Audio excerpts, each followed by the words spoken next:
It is enough to look at the inside of the glass. In illuminated rooms, the bottom always produces glare, not only in the glass but also in any other container with reflective characteristics. On the scale of the sexual universe, sunlight travels in a similar way, emanating from the sun in a fan-shaped manner and enveloping the sphere of the universe.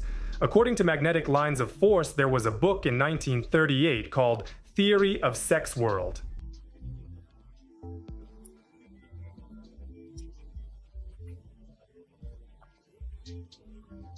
It's not about the so-called Earth being spherical, this holosphere. It has life and its sun.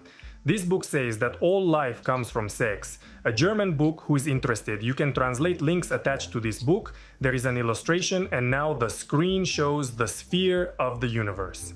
The crust of the Earth and the center of the stellar sphere, which is everything we see in the night sky. Here, those who encounter this theory for the first time may have reasonable confusion.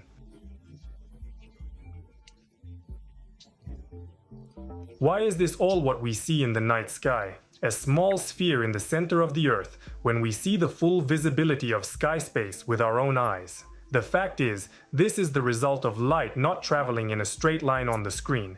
Illustrations in the same book show the Earth's crust at the center of the stellar sphere, and the crust from the stellar sphere to the Earth is indicated by lines. These lines are the way light travels. This propagation of light has been proved by experiments.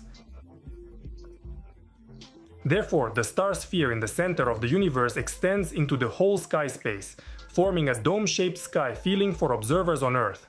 That's why, going back to the previous illustration, it shows the Earth's crust at the center of the stellar sphere and the magnetic lines of force shown.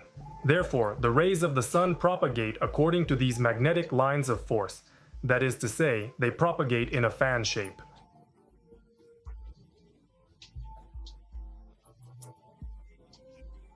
Therefore, when bypassing a large part of the universe in internal space, some light falls on the ground and some light bypasses the ground. In the same book, the author shows how the moon phase is formed in the cosmic sphere.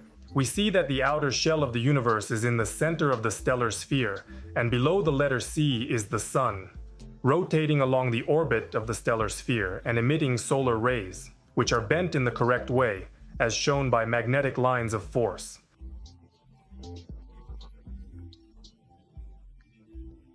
Part of the light falls on the ground and part bypasses the cosmic sphere in the inner space on the opposite side of the light source, and the light converges and forms a funnel-shaped cavity.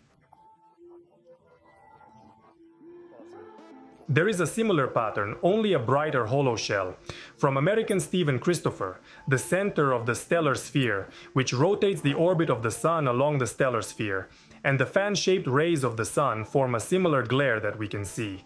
For example, the same glass forms a funnel-shaped convergence opposite the sun. This funnel must be imagined as a cone and of course a three-dimensional one, as its volume torus shows.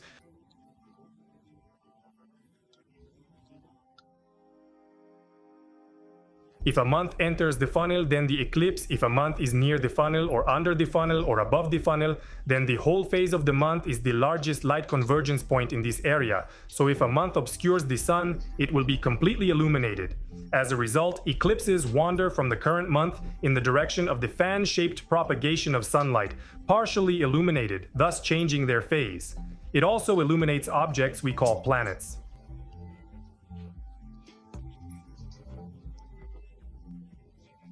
Planets orbiting stellar spheres under certain conditions are located in the funnel region behind the sun, which may be refracted by red-orange light, and in this region, the month will be painted with appropriate colors.